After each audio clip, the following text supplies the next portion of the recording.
Doesn't matter if you're Sunni or Shia. You know, a lot of people say, "Oh, I'm a Sunni and I came here." It's not a bad thing. Why am I not allowed to come here to show my respects?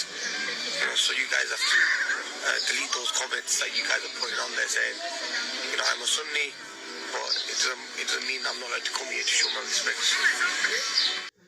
السلام علیکم مومنین یا علی علیہ السلام مدد مومنین، میں ہوں سید علی اور آپ دیکھ رہے ہیں میرا یوٹیوب چینل حسینی کاروان علیہ السلام۔ مومنین، جیسا کہ آپ کو پتہ ہے کہ مولا حسین علیہ السلام وہ شخصیت ہیں کہ جن کو مسلم اور غیر مسلم دونوں ہی ان کا احترام کرتے ہیں۔ ان کی جو عظیم قربانی ہے کربلا میں 10 محرم کو، جو انہوں نے اسلام بچانے کے لیے، انسانیت بچانے کے لیے، ہم جو اپنی رشتے لے کر بیٹھے ہوئے ہیں نا، ماں بہن بیٹیوں کی حیا، ان کی شرم، ان کا احترام، یہ سب چیزیں امام حسین علیہ السلام کی قربانی کی وجہ سے ہم تک پہنچی ہیں۔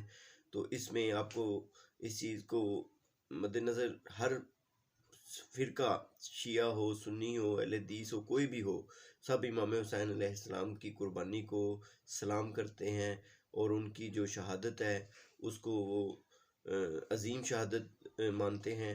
اس سلسلے میں آپ کو پتہ ہے جتنے بھی شیعہ حضرات یا سنی مسلمان جو ہیں، شیعہ مسلمان جو ہیں،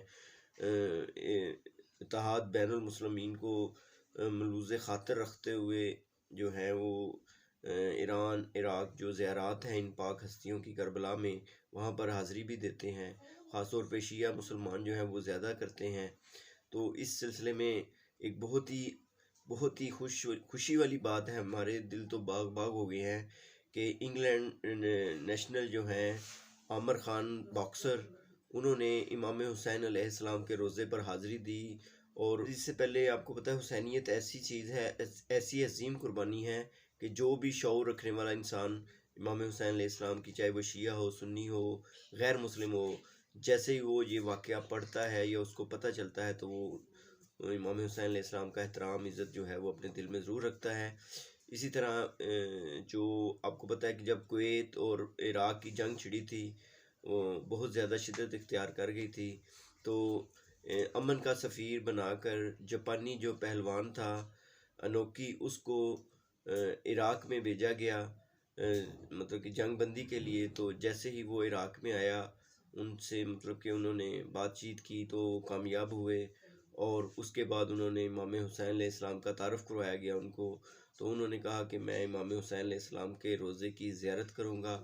جیسے ہی وہ زیارت کی، انہوں نے ان کو معجزے سے، جیسے بھی اللہ نے ان پر کرم کیا، تو انہوں نے وہاں سے اپنا مذہب چھوڑ کر غیر مسلم کا اسلام قبول کیا اور اثنا عشری شیعہ میں وہ شامل ہو گئے۔ اور اس کے بعد جتنا عرصہ بھی وہ اللہ تعالیٰ حیات رہے اللہ تعالیٰ کے فضل سے، تو انہوں نے اسلام میں اپنی زندگی گزاری۔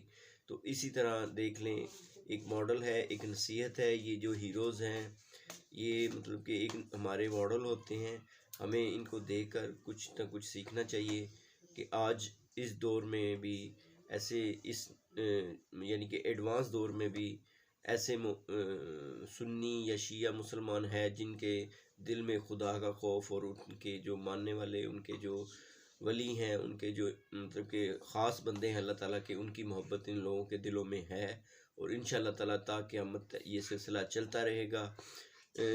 یزیدی جو لوگ ہیں وہ جتنی مرضی سازشیں کر لیں مسلمانوں کو لڑانے کی، شیعہ سنی کو لڑانے کی، لیکن الحمدللہ اللہ تعالیٰ اپنا کرم کرتا ہے۔ وہ سالوں سال محنتیں کر کے تفرقے ڈالتے ہیں، لیکن اللہ تعالیٰ ایک ہی ایسا معجزہ کرتا ہے کہ شیعہ سنی آپس میں پھر جڑ جاتے ہیں۔ انشاءاللہ تعالیٰ یہ سلسلہ چلتا رہے گا اور اسلام دن بدن ترقی کرتا رہے گا انشاءاللہ تعالیٰ۔ اللہ تعالیٰ ہم سب مسلمانوں کی حفاظت کرے، تمام مسلمانوں کو اللہ تعالیٰ جو ہے وہ صحیح راہ حضرت محمد صلی اللہ علیہ وسلم کی شریعت کے مطابق چلنے کی توفیق دے۔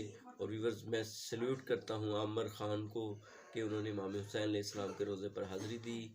انہوں نے انشاءاللہ تعالیٰ، ان کے دل میں محبت ہے اہل بیت رسول کی، اور اللہ تعالیٰ ان کو اور اس کی محبت بڑھائے اور ان کی تمام مشکلیں آسان کرے عامر خان کی، اور ان کو جہاں بھی ہو رہیں اپنی فیملی کے ساتھ خوش و خرم رہے۔ پاکستان زندہ باد۔